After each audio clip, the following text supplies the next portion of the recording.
Draws will make you seize up and tweak. You gotta buy it every month. We change the brand, it's more expensive this week. I'll hold my chin up, keep this grin up like my mother. She can worry like me. But if I have you, life is worth it. Love is more than a contagious disease. I think of you, I think of me. A family, is this another pipe dream? But if these dreams mean anything, I'm gonna think whatever I want to think.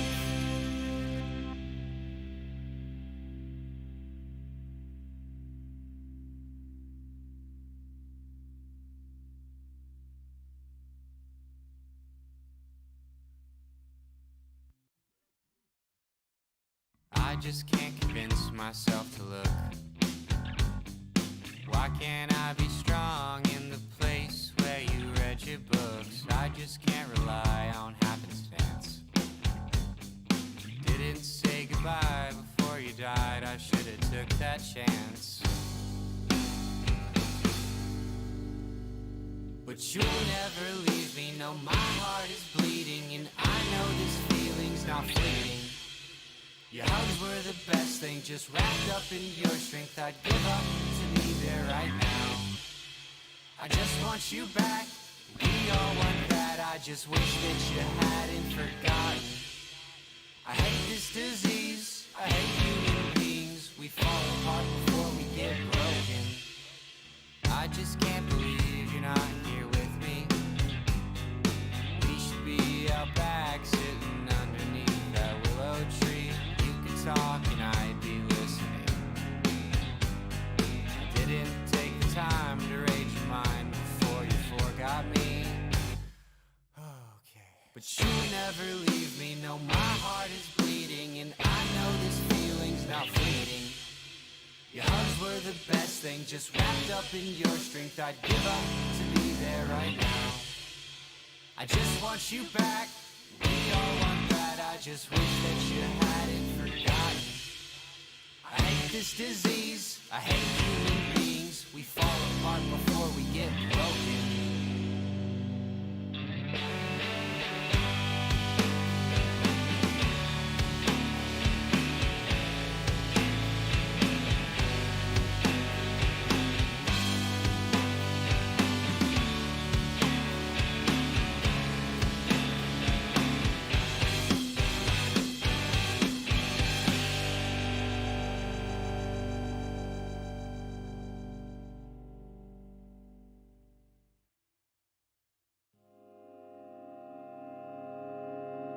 Lock myself in my room to listen to voices recorded. Don't walk outside to avoid being avoided. This feeling that comes with not having a purpose. If I find something soon, maybe I won't feel so worthless. I've always felt this rhythm, but I thought it'd be pointless. Playing music that's for rich folks, not a prophet of poignance. Pointless is a feeling that comes over me often. Though I keep going for a fear of not affording my own coffin. I know I sound sad, but I've got to be honest. It's soothing to me and it helps with my progress. If writing these songs helps me change, then I have to. Not even for me, but everyone that I matter to. I've got this feeling life won't always be like this.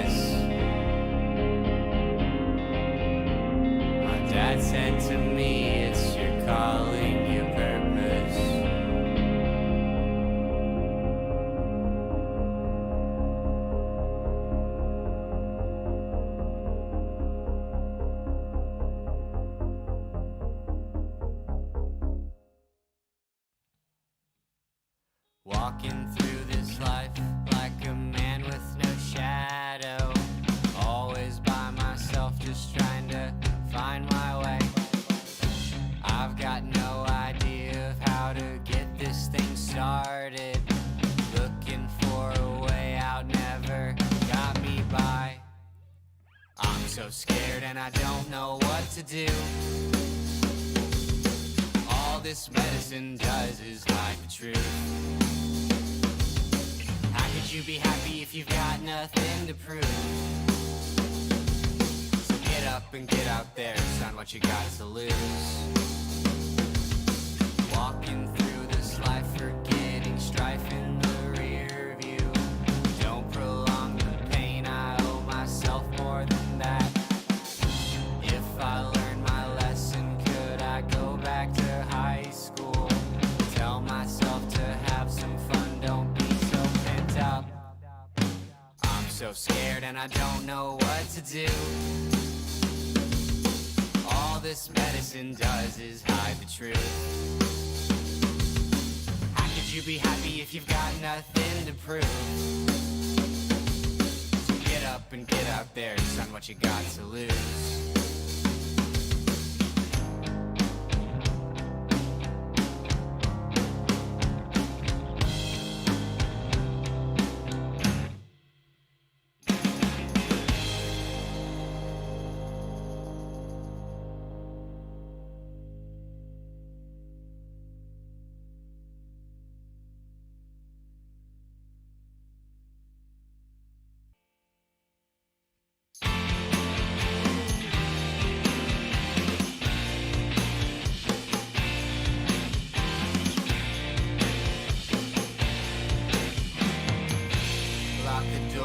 Hot water, my sights are skewed, forgive me, Father.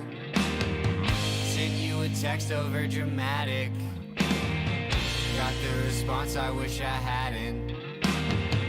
I feel ashamed beneath my sleeves, too much has changed, I have to leave. I love my family, I love my friends, and as for you, some good things end.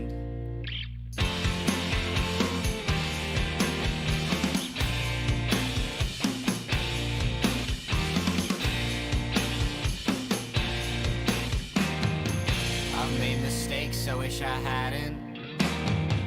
Things don't just change, we make them happen. I proved a point, forgave my father. Became less bitter, cause love is softer.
I think I'm going off the deep end. I think I took a left when I should've took a right at the bend.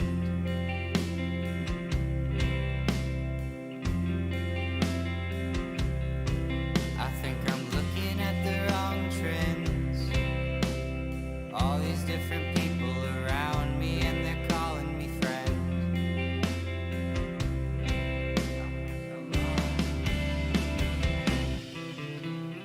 Come on man, let's just pass the time. From amphetamine to weed, all it takes is a drive. And it's alright, I got you this time.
Stop stealing written on a little piece of paper.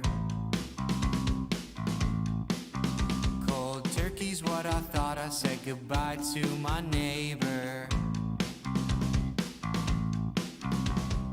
I'm a little frantic, can't pull you no favors, but I'll smoke all of your weed and leave you with no papers.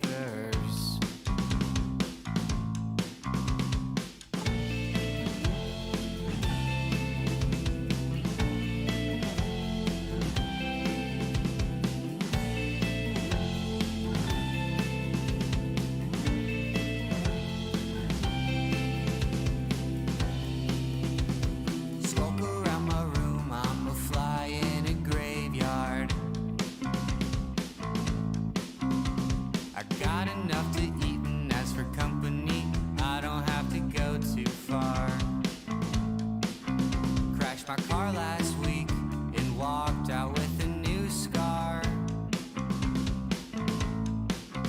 I got people looking out for me, I guess I set a new bar.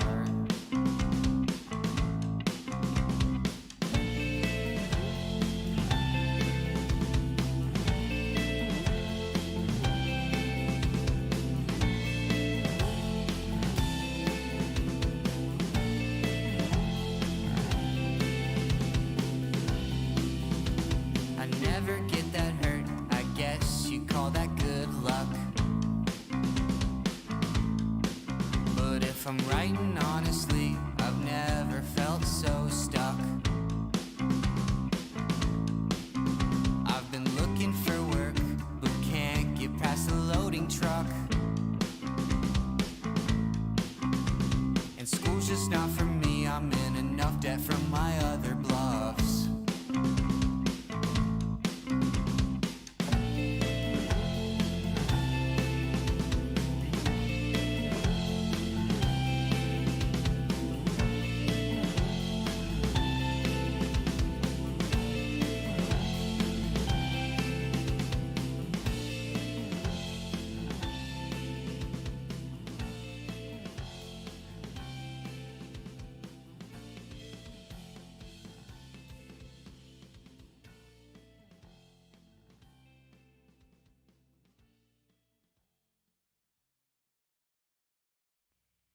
I can remember the taste of your bottom lip.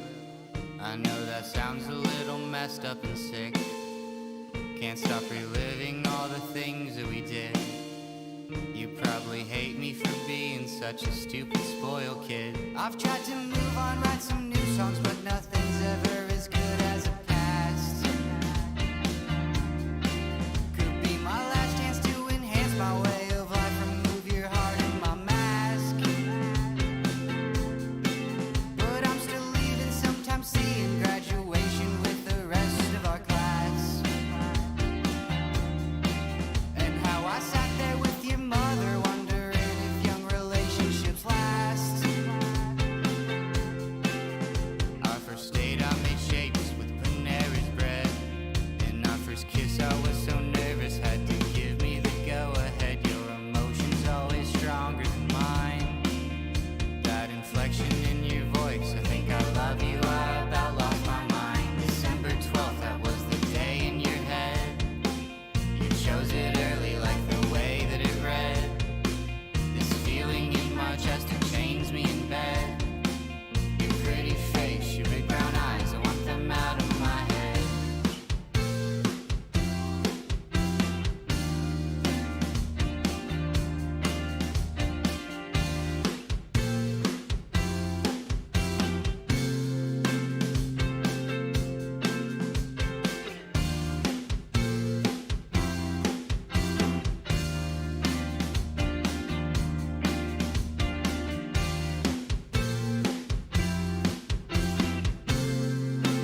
I just keep calling. Welcome, everybody. It is May the 14th. It is a live stream. We have an amazing guest for everybody tonight. Sorry to get started just a little bit late, but as you can see, we have completely reconfigured the layout of the show, and we had to do a little bit of tweaking just right before going live, but we've got it right. This is Schu Bros Unfiltered. I am, of course, joined by my co-host, my brother, the big brother, who's finally got a I'm doing good, sir. How about yourself? I'm gonna make it another day out here in the oil patch at Midland, and try to make it a weekend. Oil prices are ticking up very slightly, but let's not bury the lead here. We have an amazing guest, and we're gonna get right to him. We have United States Congressman, Texas 21, Chip Roy. Thank you so much, Representative Roy, for being on the show. Thank you so much for joining us tonight. How are you tonight? How are you, sir? Well, I'm doing great, other than the fact that I'm in Washington, D.C. instead of back home in the great state of Texas. But great to be on your show. It feels good to be touching base with the great folks in Midland, Bryan, and what I call real America. But I'm here because we're allegedly voting on some legislation tomorrow in the U.S. House of Representatives. We'll see. We've not really been doing our job for a while, so we'll see if we actually do some work on behalf of the people, but I'm sure whatever's being done tomorrow ain't going to be actually for the people. But that's a whole other conversation. But glad to be on the show, guys. We're so glad to have you, sir. It's a pleasure. For the audience, can you kind of describe what your district entails, where exactly your district sits? Sure, yeah, absolutely. Texas 21, 21st Congressional District, stretches from North San Antonio near Fort Sam Houston, up through Alamo Heights, up along I-35, through New Braunfels, up through San Marcos, up to South Austin, goes all the way up to 10th Street, just south of the Capitol, and grabs a big chunk of downtown Austin, goes out west, and then gets through in terms of Blanco, Gillespie County, Fredericksburg, goes out to Bernie, goes out to Kerrville, goes out to Bandera, all the way out to Leakey, Texas on the Frio. 10 counties I represent, all are part of. 21 has evolved over the years. My predecessor, Lamar Smith, represented it. It actually stretched out to Midland at one point. And I've got a lot of great friends there. And then my wife's an Aggie, so we get over to that side of the world as well every once in a while. But great to there you go. Great to be on the show, and that's the district I'm very proud to represent. A district of good barbecue, good live music, and a lot of other great stuff going on there in the Hill Country. Well, that is fantastic. So you are currently one of the people who is pushing. Your big thing right now is let America open. That's your big hashtag, Yeah. your big drive. It's kind of what you've been pushing now for a little bit. I've signed the petition online. Make sure that we get it all out there. Texas is kind of leading the way there, but can you tell us where are we federally? What do we need to be doing? What needs to be done better? How can we get this to where it needs to be?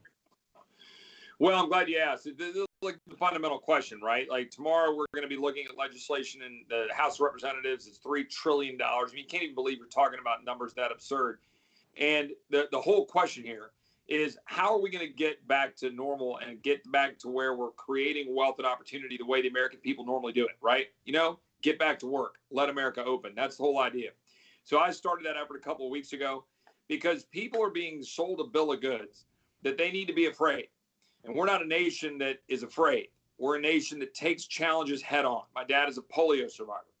I'm sure your family members, my family members that have served in the military, served in World War II, stormed the beaches of Normandy, or served in the Pacific. Family members that dealt with 9/11 and people that we know that rebuilt Southern Manhattan, dealing with all of the challenges we face, even yearly day-to-day dealing with the flu. We take challenges head on. We don't hide from those challenges or be afraid of them. And unfortunately, we've created a culture of fear. And we need to avoid that. We need to let America open, get back to where the American people are able to open up their restaurants and their hair salons and their hotels, and people need to get in their cars and drive gas and pump that great oil out of the ground in Midland. And this is what we need to do. And, I think that what we're looking at is too much focus on Washington, D.C. being the solution to problems. I supported very, very hesitantly a little bit of legislation this spring because government shut businesses down.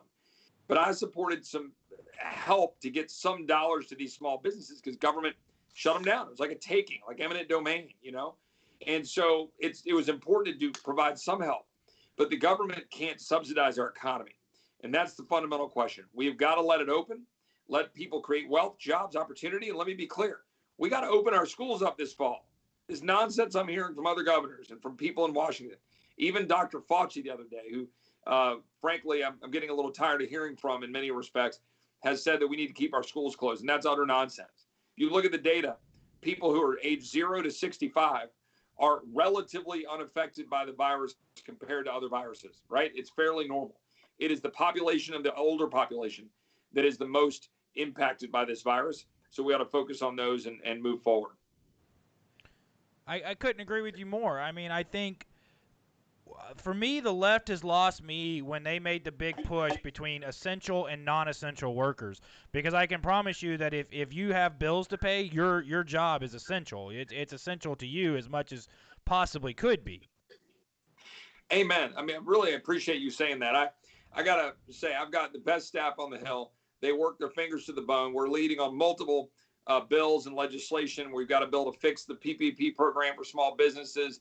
We've got legislation that would help stop China from owning all of our pharmaceutical manufacturing. We've got a bill to freeze regulations in place, and they're all doing all the hard work of that. But I did have to chastise them the other day because one of them referred to essential workers. Now, it was all in good, well-intended, right? It's because of the workers that are on the front lines right now. And every one of us, you guys, me, all of our families, we're so grateful for the folks that are at HEB or the truckers that are driving food around, the nurses, doctors on the front lines, the cops showing up, all of those things. We're grateful for what they're doing. But you know what?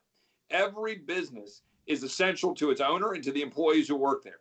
Every business, for the most part, is essential to our whole economy.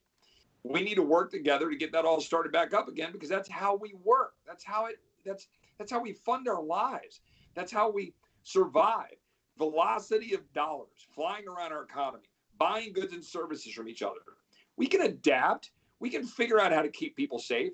Let me go to the polio example real quick. My dad, who survived polio in 1949, they didn't shut down the American economy, but 300,000 kids, mostly kids, between 1945 and 55, 300,000 kids were impacted by this disease. It was terrible, this illness. It was a virus.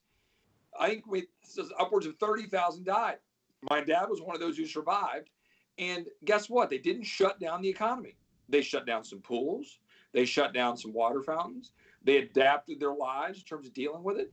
But they didn't shut down the biggest economy in the history of mankind. It is unbelievable. We've taken this freight train and ground it to a halt. And we got all these people virtue signaling from their perches where they're getting their government salaries and telling people, oh, you can't work because people will die. You know what? Shutting down the economy, telling people to lock down are causing people to die. Yeah, that's a very astute observation there. And for me, it's crazy that even after Texas reopened and here in Brazos County, we are seeing cases come in, but it's 9, 6, 9. It's not double digits. It's not triple digits. The hospitals are not being overrun. And the number 3 claims for unemployment right now is healthcare, which makes no sense to me that the healthcare workers are the number 3 filers for unemployment, because only the hospitals are being allowed to be open right now. Private practices are not allowed to be practicing right now. They're not considered essential, so they're being shut down, and all of their staff is being laid off because they can't afford to pay them at this time. Well, you're nailing it, right? I mean, here's the real problem. Today, we have 3 million more people file for unemployment. We're now pushing 37 million. We're looking down the barrel of 40 million. We're going to head to 50 million. The dominoes continue to fall because we shut down the biggest economy in the history of the world. And a big chunk of those are healthcare workers. We had 1.4 million the last data point I saw. It's probably bigger now because we had new numbers this week. We're probably getting closer to 2 million people who are in healthcare that are shut down. And you know what happens when you shut down healthcare? People who are sick aren't getting care. A woman is going to go to the doctor in a week or in a month, and she's going to find out she's got stage 4 breast cancer, which she would have found out she had stage 2 breast cancer 2 months ago if we'd have had screenings that we weren't allowing to occur because people were hand-wringing, shutting down our entire healthcare system, rather than focusing on how we can solve the problem of dealing with protecting people who are being attacked by the virus, who are elderly and most vulnerable, but keep our economy going and let our doctors do their job. We all agreed and signed up for kind of the idea that we could shut down for a week or two in order to get our healthcare system signed up, right? Or get it ready, right?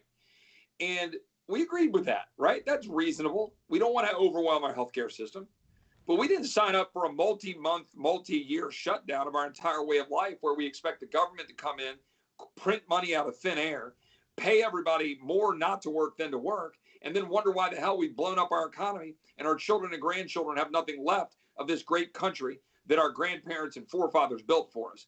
I've had enough of it, and we got to stop doing it, and we got to stop looking at Washington to solve our problems. So that begs the first question I have is, we just saw, was it yesterday or the day before, Nancy Pelosi announces this stage 4 coronavirus relief bill, $3 trillion. Looking through it, it looks like it's mostly pork. It's mostly eliminating the salt tax, the salt tax elimination on the deductions there, which, of course, for us in Texas, that salt tax is them getting a tax break we don't get. That's a tax break that's unfair to us because we don't have access to that. So if you, looking at this bill right now, and I'm imagining I can guess the answer, but I know you had said on Twitter that you begrudgingly voted on the last few coronavirus bills. Where are you right now with that bill that Nancy Pelosi has put forth? Well, I appreciate that question very much because it's a very important question. The first bill that we had that came forward, I voted for. That was $8.3 billion. That was designed for government to ready itself to deal with the pandemic. Okay, that was reasonable, right? We needed to get the CDC and the NIH and the FDA and the all of the testing facilities and stuff like that. We also had some money for some other countries to help them, all these different things. And I didn't love everything in it, but you move forward, hold your nose a little bit and say this is fine. The second bill I voted against. Why? Because that bill had mandates in it that would have forced small businesses to provide, continue to keep people on payroll and then pay them for not working if they ended up getting sick. Now, the intention there is all well and good, but the problem is without a serious and obvious amount of funding behind it, businesses did what you would expect them to do, which is laid people off so they wouldn't get stuck holding the bag, paying for people if they got laid off, right? So we knew that would happen. Small businesses were telling us they would go under if they didn't do it. You can't take leave from a job you don't have. And that's what I saw was going to occur. So I opposed that. Of course, all the lefties all threw their hands up saying, oh, you want people to die and this is terrible and all that stuff. And then the third phase came along, was $2 trillion. Well, here's the great trick. We didn't even get a chance to vote on it. Thomas Massey tried, and we didn't even get a chance to vote or have a roll call vote. We had a voice vote on it. I put in the record, because I owe it to my constituents, that, I would have probably held my nose and voted for it because it had money in there that businesses needed to survive. But I didn't like the bill because that's the bill that had the provision in it that pays people more on unemployment than their job. Then we had a bill to provide a few more dollars to small businesses who were on the outside looking in, who weren't getting loans. That one I thought was a reasonable bill. This bill is absolute utter garbage. This bill is a political sideshow. It is a purposeful effort by Nancy Pelosi to appease her leftist progressive base. It's massive. It's bloated. It's got dollars in there to go to illegals that shouldn't be getting taxpayer dollars when we've got 40 million people unemployed. It's got payments in there.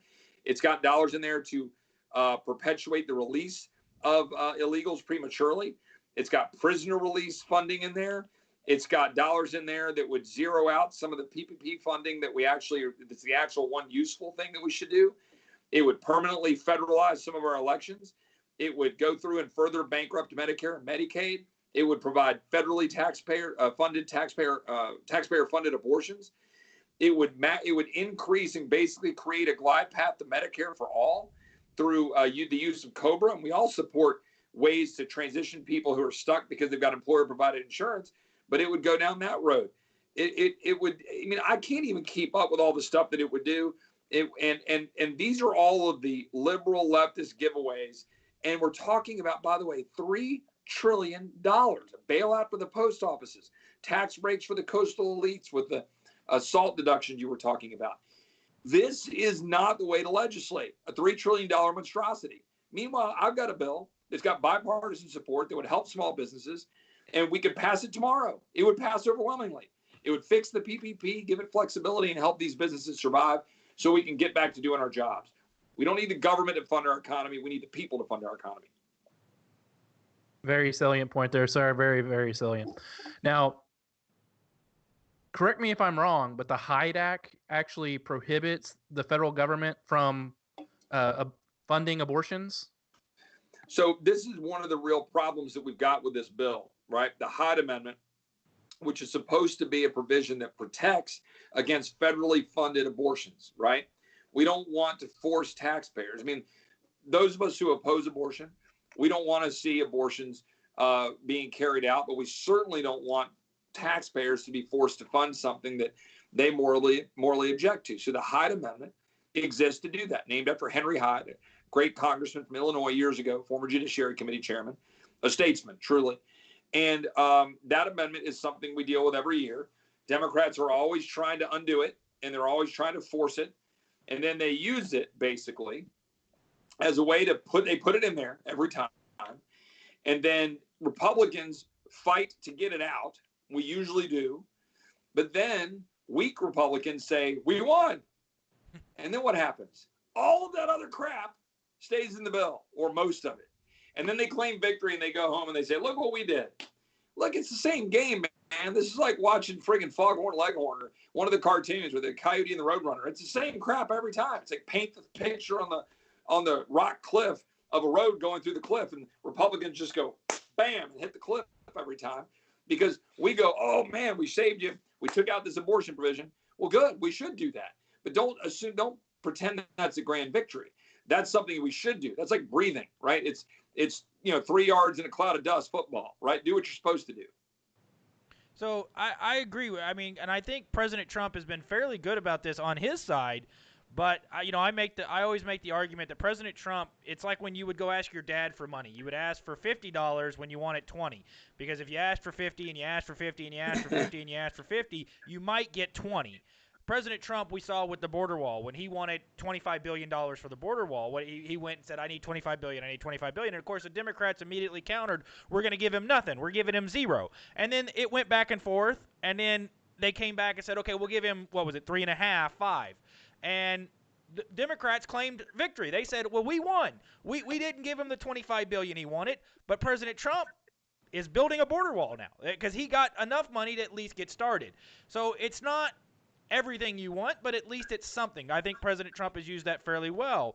But what is it going to take for some of these governors in these other states to understand and allow their – we see the mayor of Los Angeles has now said that 3 more months, basically, they're at least going to extend theirs. The governor of Michigan is there's no end in sight there. Pennsylvania, we find out that the governor of Pennsylvania was moving his mother out of a assisted living facility even while forcing COVID patients into those same facilities.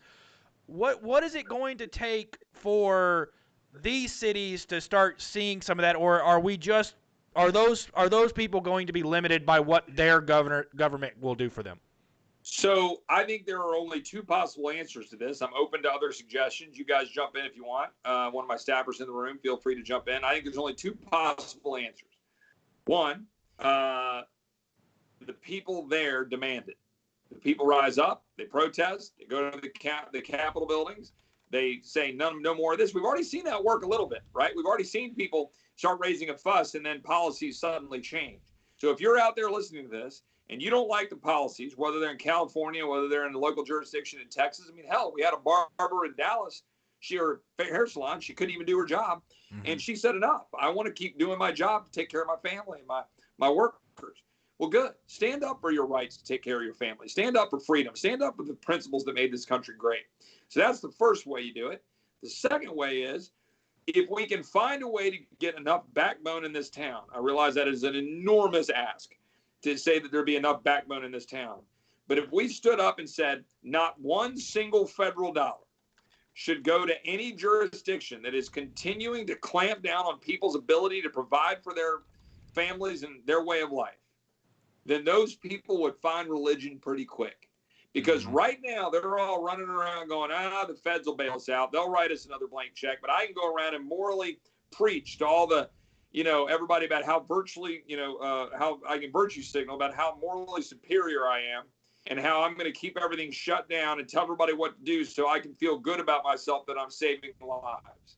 Enough of that. We need to not subsidize those that are standing in the way of your ability to take care of yourself and your families. Yes, sir. Yeah, that's insane. Like you said, the hairdresser up in Dallas had to, go to the judge and tell her, it's not selfish for me to want to be able to feed my kids. And then the judge threw her in jail anyway. And that's just beyond things. But one of the things I wanted I think it's also important, I'm sorry to interrupt, one more thing is that states that have opened up are doing pretty well. Yeah. Georgia, Governor Kemp was getting chastised for opening up, even with all due respect to our president, by the president a little bit. And I pushed back on the president for that, by the way. And I think we should. I've tried to be consistent, even, show love where they should be showed and criticize where it should be. But Kemp opened up and Georgia's doing pretty well. Texas is doing pretty well. Michigan, not so well. It's a big lockdown state. And Michigan, by the way, has more cases than Texas with far less population. Look, I'm not saying that there isn't some bad luck involved. New York got hammered, right? And they got hammered and they've got a dense population. We feel for it. I love Manhattan. I love New York. It's fun to go visit. And, they got people crowded in there and they got subways. And look, happy to help our brothers and sisters in New York figure out how to get through this when they got hit worse. Just like they can help Florida when they get hammered by a hurricane, or people in tornadoes in Iowa get wrecked, or, whatever. We work to help each other out. I'm good with that. What I'm not good with is people thinking they can reshape America on the back of a tragedy, reshape America on the back of a hardship. Stand up, man up, saddle up, get in there and go work. Go do your thing. And that's what we need to do. I'm sorry I interrupted you a minute ago. No problem. But that brings Rahm Emanuel's words to mind. Never let a good tragedy go to waste. The Democrats have used that for years and years and years, especially when it comes to gun control. But the question I was going to ask you was, in the first bill, we saw $25 million go to the Kennedy Center, and to me that was excessive. But then $5 million of it almost immediately was then donated back to the DNC.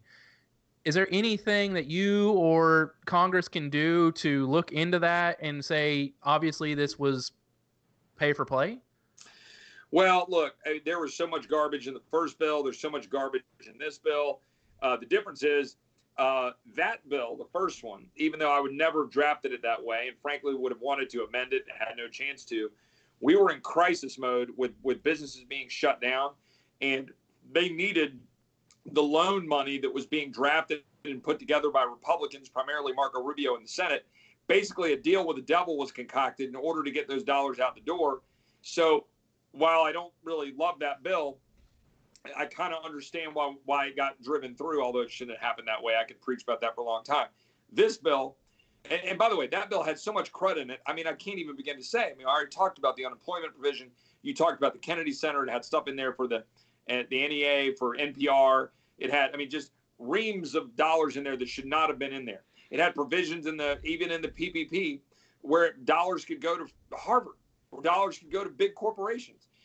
Thankfully, we've been paying attention to that, and we sort of browbeat and forced some of them to turn that money back. But now we're looking at this bill, $3 trillion. And think about that. Our entire budget is in the mid $4 trillions. Our entire cash inflow, typically in an up year, is in the mid $3 trillions, pushing 4, heading to it.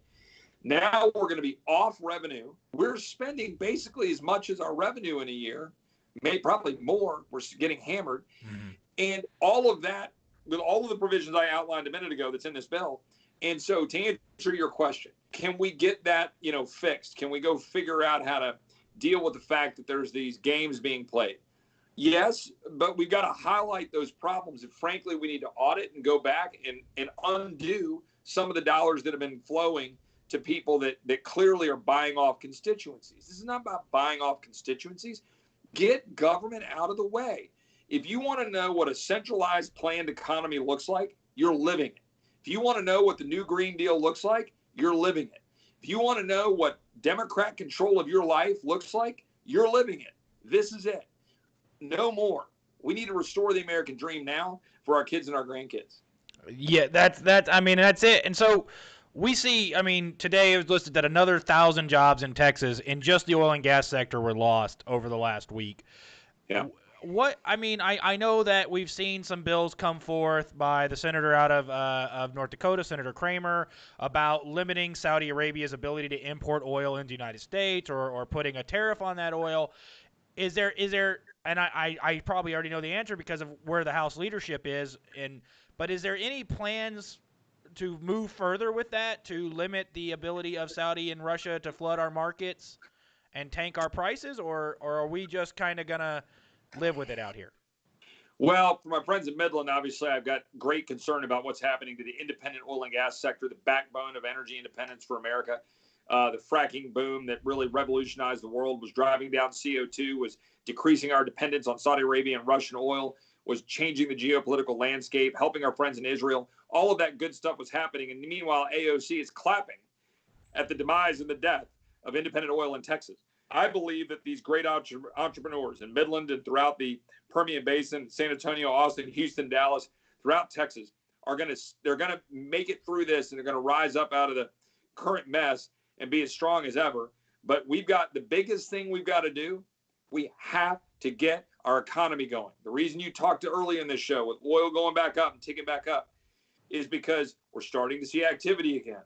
My hope is that the great freight train of the American economy, rather than coming to a stop in which starting it back up again takes forever, is that it was slowing down, but we're starting to hit on the gas again. We need to hit on the gas, and it's going to take the American people to do it. The government can't hit the gas. The American people have to. Get out there, buy stuff. Don't let a single bureaucrat tell you you can't. Tell them to pound frigging sand. Go out and do what you need to do for your economy.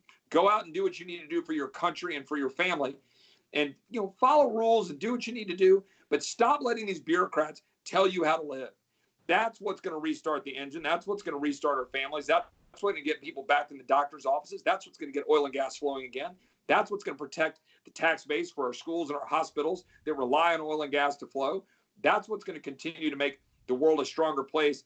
And the second thing I'd say about Saudi and Russia is, yes, we should be pushing back on them for playing games with us.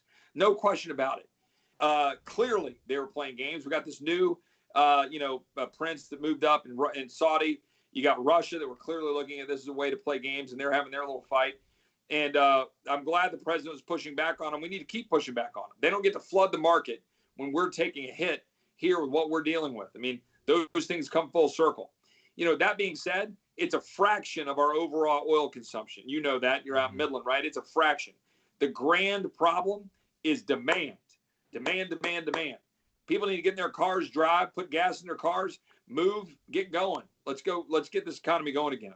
Well, and I told that on this show because when the president announced that he was going to refill the reserve, the strategic reserve, there was a big movement amongst people. Oh, that's great. That's going to help the oil and gas industry. And I cautioned people. I said that's a day and a half worth of output. We produce 12.5 million barrels a day. Right. That's 17 million barrels he's going to refill. That's great, but that's a day and a half worth of our output, U.S. output right now, and that's not even counting the fact that Saudi is shipping tankers at an all-time rate right now. Well, and there are other factors in this, as you know, being out in Midland. There's other factors when you're dealing with heavy crude versus light sweet crude. What the mix is for our refiners. I mean, you go talk to some of our great friends, at Valero and San Antonio and others. What's the right mix of all that? And look, there are political dynamics here that I think are important. I've rattled about it too. We need to tell Saudi to pound sand. That's a geopolitical question more than it is a true economic question for the benefit of our friends in the oil and gas industry. What we need for our friends in the oil and gas industry is a vibrant economy without government interfering. We need the American people to be able to get back to work. We need a bounce. Let me tell you something. Right now, if we hit the gas, we might be able to have an economic bounce that looks more like this, right? Bounce up. Every day that goes by, that bounce drops. Mm-hmm. It drops in terms of how fast we can bounce economically because it's harder to rev up the engine. more people will have lost their jobs. More small business will be closed. More people will be hurting and they'll be on unemployment, and you've got to get them off of unemployment. These are the things we can't allow to happen. We have days, weeks to get this thing moving forward so that we don't end ourselves perpetuating and propelling ourselves into something more analogous to a Great Depression than just a quick, severe recession. And do you see any other states besides Texas, Georgia, Florida starting to open up faster? Do you see, New Mexico, Arizona? I know Arizona is, clamoring for all the California schools and their athletes and the pro athletes to come over and actually start playing in Arizona because they can't in California right now. Do you see more of that happening, or is it still going to be a slow reopening like we've seen? So I think what we're seeing is there's some states out there, by the way, that have been doing exceptionally well in terms of not shutting down at all. Kristi Noem, governor of South Dakota, they've done a great job of fighting against this whole move and hand wringing, of everybody saying we've got to shut down, and they've kept things going and they've done quite well. We've seen some of that. Georgia's opened up. Obviously, we've got some out west. Utah's done a pretty good job. We've got other places where people have been opened up, and I think we're going to see those states do well and succeed. And look, I always say this. I ran an ad, and it's on my website. I encourage everybody to go look at it. It's on letamericaopen.com. It's on chiproy.com. It's on my Twitter, which is chiproytx, CHIPROYTX. And go look and go see an ad that we produced. It's about my dad, who I already explained to you survived polio.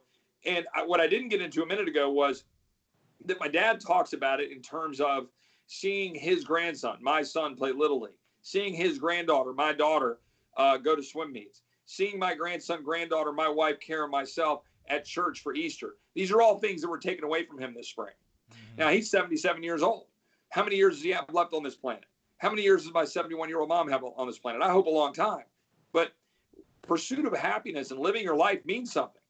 And running around hand-wringing, worried about a virus, which I'm not going to get into the game so that some Democrat can pull this and say, well, he's comparing it to the flu and he's not listening to the science. It's all nonsense, right? I am reading the science every single day. I'm looking at the data, trying to make sure that we understand what to do. But I know this. We don't run away from a virus. We don't shut down. This is not the America I know. And so I want to get back and open just like my dad does. That's why we ran that video. And, this is where I think we've allowed fear to consume the American people because we've allowed certain people to grab the megaphone. And God bless state governors who have been willing to stand up in the face of that and say no. God bless Ron DeSantis. God bless Governor Kemp in Georgia. God bless Governor Abbott in Texas. God bless Kristi Noem in South Dakota, and all the rest of the governors who are standing up for freedom when a whole bunch of lily-livered cowards in Washington, D.C. are saying we need to shut down, and a bunch of cowards throughout the rest of the country are also saying the same thing. To hell with them. We need to open our country back up. That's exactly it. I mean, you're either free or you're not. There's either total freedom or you're dependent on somebody for your way of life. Congressman, do we have time for a few more questions or? Sure. Okay, I want to respect your time because I know I hope you have more important things to do than talk to us two. But there's nothing more. Let me be honest. There's nothing more important because it helps ground me to talk to folks who are living real life in Texas and aren't blinded by watching whatever's being said on the TV or listening to the people in D.C. who literally have no idea what they're talking about 90% of the time. I was just on the phone today. I won't say with whom, but some people that are important decision makers, and they're caught up in the bubble here. They haven't been out. They're not traveling, right? And they're here trying to make decisions. I said, guys, go talk to the small business owner whose whole life has been turned upside down. People aren't coming in, sleeping on beds in hotels, eating meals in restaurants, listening to music, drinking a cold beer at, a dance hall. They aren't going to the places that they normally go to. They're not getting their hair cut. And the people that have these businesses, it's their whole life. And we got all these elitists sitting in downtown Austin or in Washington, D.C., drinking their lattes, hanging out, riding their frickin' Pelotons, trying to tell people what their life's supposed to look like, trying to say the government's the answer and the solution to it all. It's not. The American people are the solution. And I'm sick and damn tired of listening to these people talk about, well, we've just got to do it in order to save some lives. You're costing lives by preventing people from going to the doctor, by preventing people from getting health care, mental health help, having a job, not committing suicide because you lost your entire way of life, hoping that some, idiot bureaucrat in Washington will dig you out by sending you a check. Well, and we have firsthand experience with that. Our mother, who was scheduled to have knee replacement surgery, when this came out, she ended up having to postpone. And luckily, because she lives in Texas, she's been able to now have the surgery. But that just prolonged her suffering because she spent more time in pain because of not being able to have her procedure. But I did want to change subjects just a little bit. I have and been talking with a few members of your staff, and I had actually sent over a healthcare proposal that I had written up, and I don't know if you ever got a chance to see it. But I wanted to ask you a few questions about it because it basically has 3 tenets. And I study economics. I'm hopefully going to be starting a PhD program here very soon in economics. And I wanted to my goal is to give power back to the consumers in healthcare. I feel like the government has stripped power away from the consumer and given the power in the healthcare market due to the subsidization, due to the regulation, due to the admin costs, to the insurance companies and to the government when it comes to our healthcare. So I have 3 tenets. I just want to tell you what these are real quick. Number 1 is that employers can't pick your healthcare provider. They can give you a stipend in your paycheck that's pre-tax, and then you get to pick your healthcare plan utilizing the ACA market as it is now, just removing the subsidies from it. Number 2, you can add, modify, or cancel your plan at any time you'd like. You can change your plan. You can cancel with this company, go to another company, just like we can with car insurance or home insurance. And number 3 is that there's no state-required minimums to coverage. I can have as little amount of coverage or as much coverage as I, the consumer, feel is necessary for myself. I just wanted to get your quick thoughts on that, if you don't mind. Well, my first thought is that is a better explanation of what we should do on healthcare than I've heard from virtually any member of Congress, with save about 3 or 4 of us that are out there fighting for what I call healthcare freedom, and that I believe is exactly what you just articulated. Unfortunately, there are a bunch of hand-wringers in the White House, hand-wringers in Capitol Hill on both sides of the aisle, but particularly ours, who talk a big game about healthcare freedom and not having government-run single-payer healthcare, but have never met a challenge they wouldn't run away from when it came down to an actual fight. There are people here who want the White House to back down on challenging the unconstitutionality of Obamacare. That's wrong. Of course they should keep doing that. You just laid out the exact right solution going forward. And I say, look, exact few things on the margins. I'd add some to it. I've got a bill out there, 2 bills actually that are very similar, that would basically restructure our healthcare system in a way to empower individuals.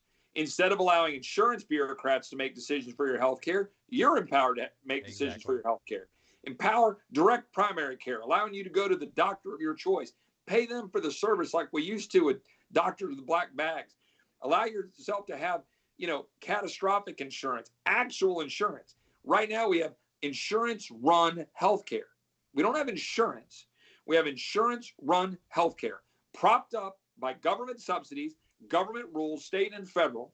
And those rules are what's strangling a vibrant healthcare system that would allow us to get much cheaper, much more affordable, much more flexible healthcare system where you get the doctor of your choice and be able to do what's right for you. And that has been brought to light right now in this situation we find ourselves in because people are losing their jobs. And we have wrongfully had healthcare tied to employment for far too long. You should have your healthcare like you do your automobile insurance, your homeowner's insurance, your life insurance, anything else you have in life, instead of going, oh my gosh, I'm losing my job. What am I going to do about my healthcare? That's nonsense. You laid it out. And look, respectfully, why are no one in Washington saying what you're saying, right? Go run for Congress, man, because we need those ideas. We need He that. did. He lost. I lost. Well, I know, but you get my point, though. We need that, right? And so keep pounding the pavement, keep doing shows, keep laying it out there. Look at my bill. You'll see that my bill does virtually what you just articulated. And I'm trying to push it. We've got the Republican Study Committee largely on board with similar concepts. We're trying to push it in the White House, and we just need to be a voice for. It isn't a choice right now where people are losing their insurance coverage because of losing their jobs, and now we got to have single payer. No. It's the opposite. We need to get all those regulations and rules out of the way. and we got to put power in the hands of the consumers, and then allow you to go to the doctor of your choice without having to worry about some bureaucrat that you got to call, 3,000 miles away to tell you that nobody's in network and it's going to cost you a $10,000 deductible to go get your, health care. Yeah, that's one of the reasons I was so glad to get hired by the company I got hired by. It was because of how good their insurance was. But I mean, it shouldn't matter what company I work for, what kind of insurance I have. I should be able to get, just like I go, here in Texas, I go to Germania or USAA or Allstate, and I can shop around to get the best possible car insurance with the best coverage and at an affordable rate. And I can change my deductibles, tweak around things here and there, and get a rate that I'm comfortable with and that I'm satisfied with, and that it doesn't break my bank. But yeah, like Ross said, it's not feasible right now. I almost have to be employed to get decent health insurance, and that's just to me, it's just astounding that that's a reality, and that's what keeps a lot of people my age, especially, from going out there and trying to form their own business. Is because of all the government regulations when it comes to having to provide health care for your employees, having to provide unemployment insurance, having to provide all these stipulations. It makes it to where trying to just form a decent LLC and go out and start making money for yourself is damn near impossible, or very daunting, if nothing else. It takes the truly brave to, take that leap and step out and be your own person. Most people my age, most people in my, my community, they'd rather work for somebody than try to do something on their own. Well, I understand, and that's the problem we're trying to rectify. And what we really need is a whole lot of pressure from outside of people who are demanding that. We want people to demand the ability to go get the doctor of their choice without interference and have control of it themselves from a consumer-driven perspective, and make sure that they understand that that's the path forward, not government run. We neither want, look, conservatives, let's put that aside, Republican, they're not always the same. No. For a long time, vilified government-run healthcare for good reason, right? We don't want to have ration care. We saw that unfolding in Italy, right? We see that daily with the VA. Well, exactly. You see some of those problems with the VA. And we've been trying to instill competition in the VA, and it's helping provide more choice and options for the VA, which is a good thing. We got a long ways to go to make that work the way it should, but we're getting there. That's the direction we want to head. The problem is like I said, Republicans have vilified government-run health care. For 25 years, they've been fighting that term, going back to Hillary care in the 90s. What they've not done is appropriately vilified the worst situation we've got right now, which is government regulated, insurance-run healthcare. Mm-hmm. It's awful, right? Going to a bureaucrat at some insurance company, which, by the way, are making money hand over fist right now, because your premiums and my premiums and everybody else's premiums are going to an insurance company, and they're not providing any health care. Because, first of all the ICU beds everybody freaked out about the dang virus are mostly empty right now across the country. People aren't getting their standard checkups and care. It's starting to warm back up now, but for 2 months they haven't. So where's all that money going?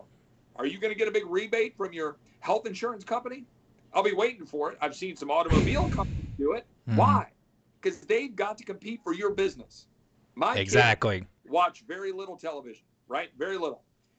I think it poisons their mind. But I'm only so principled because I love sports, so they watch that. So they know the jingles to Geico, to Allstate, to State Farm, to Farmers, right? All those things. Why? Because they got to compete for your business. Do they know the jingles to Aetna, Blue Cross?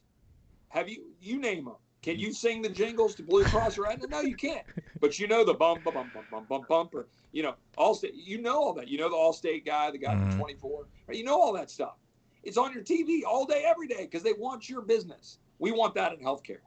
I think that's a big principle. What I said is, when the left says we need to fix healthcare by forcing you into it, and I go back to Milton Friedman. Milton Friedman said that any market that you're not able to not choose to be in is not a free market. And you kind of hit the nail on the head. This is not a free market healthcare system. This is a mixed hybrid market healthcare system. This is the worst of both worlds. This is the worst of capitalism, and this is the worst of government run, all being mixed together because the insurance companies have no incentive to provide you good care. Once you sign up for the year, or if I work for X company and that company is has this provider, I'm stuck. That's my option. They know they've got me. They don't have to worry about me going over to the next provider or trying to do something else. Now I want to talk before you leave. If we got another minute, I just want to talk about your re-election campaign for just a second because I know you're in a fight right now in Texas 21, and you're fighting an old foil for the Republican Party in Texas in Miss Wendy Davis.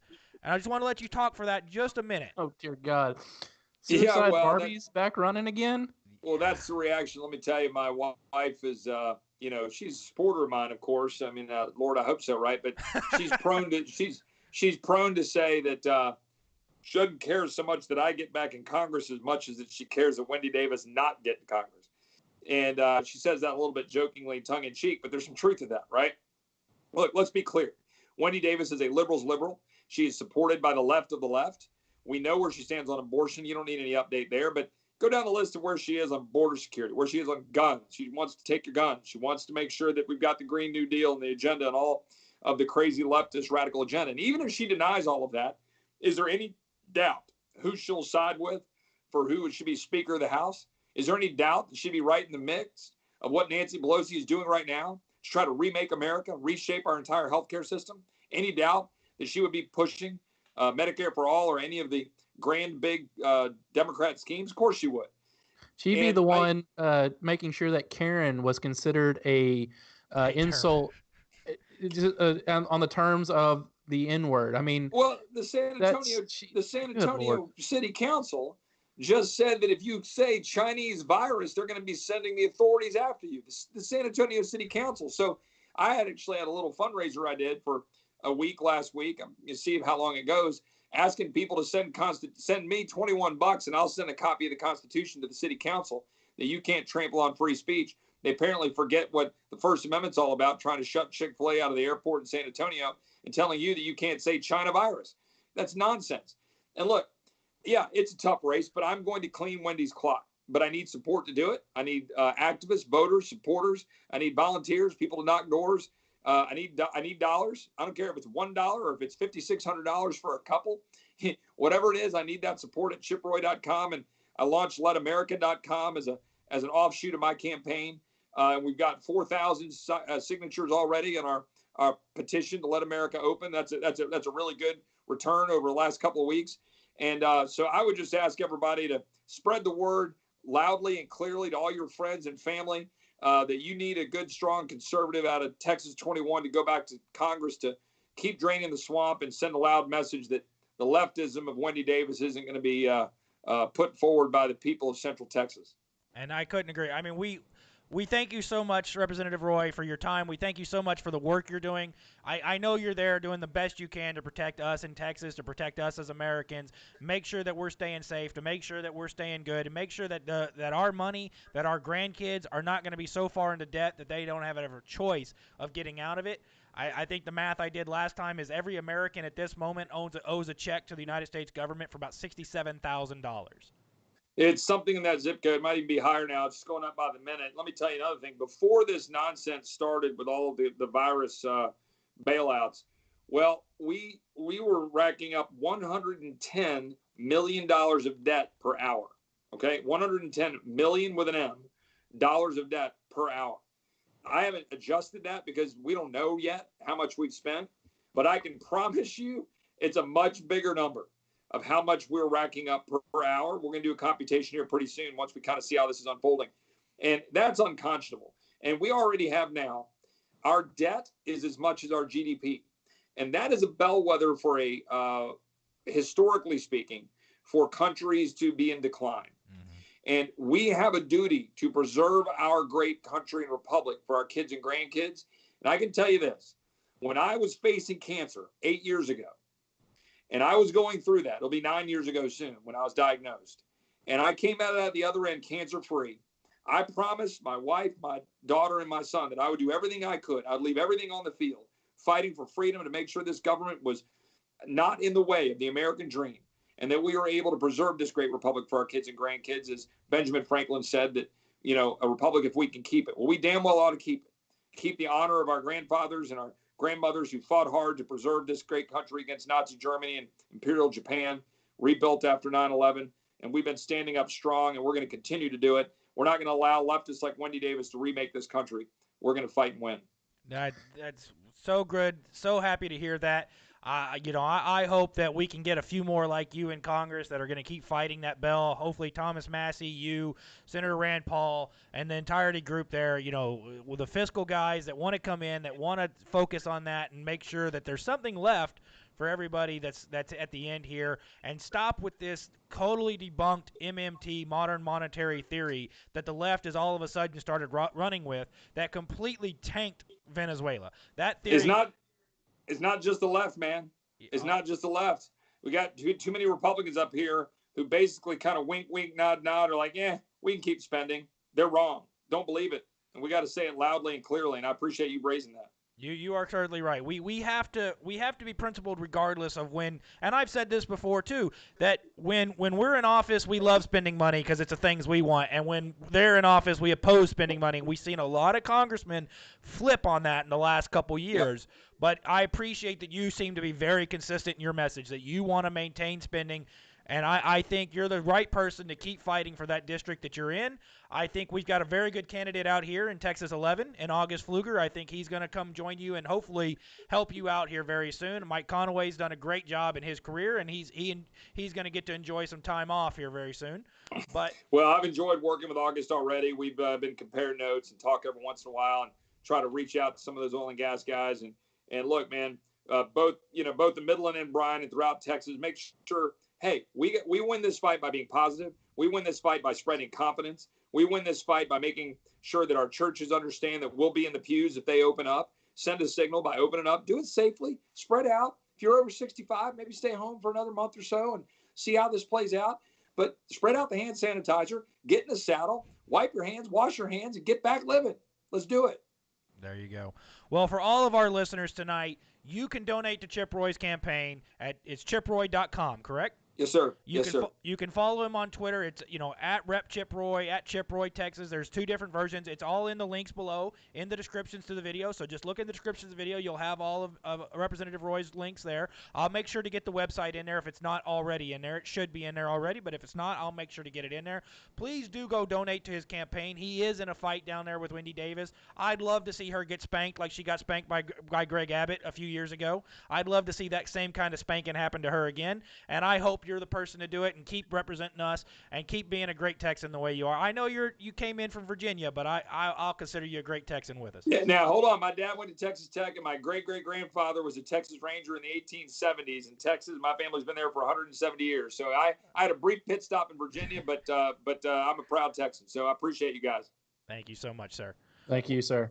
Well, to everybody else who's joined us tonight, we want to thank you so much for joining Kyle and I. Hopefully you enjoyed the show. Hopefully you enjoyed seeing Rep Roy come on the show and talk to us and educate us on so many things that we need to know about going on in Congress right now. There's a big fight on Capitol Hill coming up. It's going to be huge. And we didn't even get into the revelations with General Flynn. We didn't get into any of the stuff that's going on with Obamagate or any of those types of situations.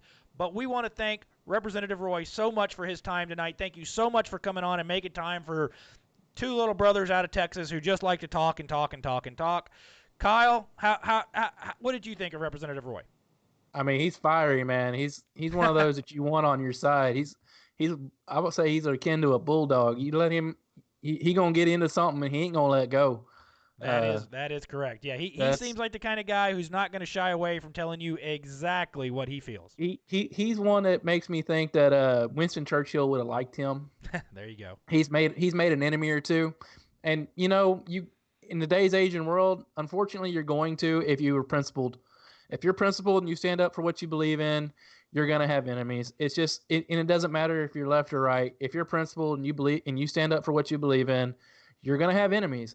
And the reality of the world is that you just got to face facts that not everyone's going to like you all the time. I know a lot of people that's their big thing, that they want to be liked by everybody, but you can't. It's just impossible. Someone's going to find something wrong with you, or the way that you talk, or the how you talk, or who you talk to. I mean, just the fact that we've brought on a liberal to the show, some people might think that we're not true conservatives. The fact that we've brought on Chip Roy, some people might think that we're too conservative. It's, it is what it is, man. It's just, you've got to live your life. You've got to be open to new ideas. But at the same time, if you know something in your heart is true, no matter what, stand up and fight for it. And Chip definitely tells, I could tell from, the second he started talking that that's the kind of person he is. He's got something that he believes in, and man, he's going to beeline for it no matter what. That's exactly right. So, Representative Roy, thank you so much for coming on with us tonight. Thank you so much. We'll make sure to get all the links. It's chiproy.com, at ChipRoyTexas, or at RepChipRoy, to follow him on Twitter. Make sure you go and sign the petition at letamericaopen.com.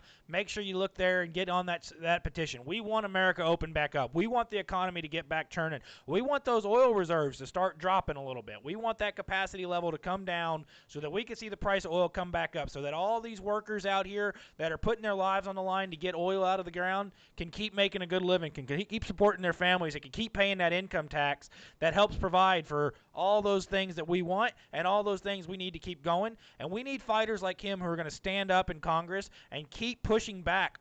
And I love what he said, because he's exactly right. It's not just the Democrats who want to spend. There are plenty of Republicans who are more than happy to write huge spending bills for things that they want, who are more than happy to subsidize things that they want. And it's time that we took the government out of the economy and let the economy manage itself, let the economy work, because the invisible hand is more efficient than any central planner, any version of central planning ever will be. And it's time that we get back to that and allow our great country to prosper and persevere once again. And you know what? I think he said it right on the head. It's about time that we understand that we are in control, that we have the right to go out in public and to spend money if we want to, and to patronize these businesses if we feel like. These governors, they're not the end-all be-all. They can't just say you can't go outside. That's not how this works. That's not how the Constitution was written, and that's not how our laws are enacted. It is not a government decree. There has to be laws passed by Congress or your legislator in your state. Governors don't just get to write orders and say that they're good forever. But we want to thank Chip Roy so much for coming on tonight. I am Ross. This is Kyle. Our links to our Twitter, make sure you hit our Twitter handles up. Follow us on Twitter, or follow Kyle on TikTok or Instagram or wherever else he is. There's a new Facebook page for us. Kyle's the moderator over there. Make sure you go hit the like button on that. Make sure you've hit the subscribe button to the YouTube channel. Make sure you've hit the notification bell. And hey, leave us some comments and let us know what you think about the new background. We do know that Representative Roy's video was going crazy. We know it. I was doing everything in my power on this side to moderate that. I don't know what it was. It was something going on. I couldn't help it. It was the NSA or CIA watching. Something making like sure that. He wasn't saying too crazy, but something of that nature. So we understand that. It was a technical difficulty. We appreciate you working with it. Hopefully the audio came through just fine. So like with me, seeing me is not what you really want. It's the hearing me that's better. So everybody, thank you so much for listening. Thank you so much for paying attention. Thank you so much for coming on. Make sure you've hit the like and subscribe button.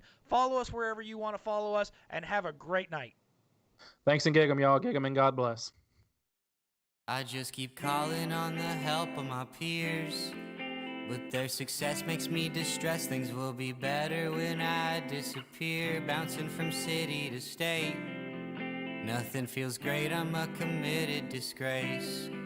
If I could get up, hold my chin up, confidence is just a bluff for the weak. Might take a peek in my self-pity to realize it's selfishness for the meek. Just take these pills and makes it better, but withdrawals will make you seize up and tweak. You gotta buy it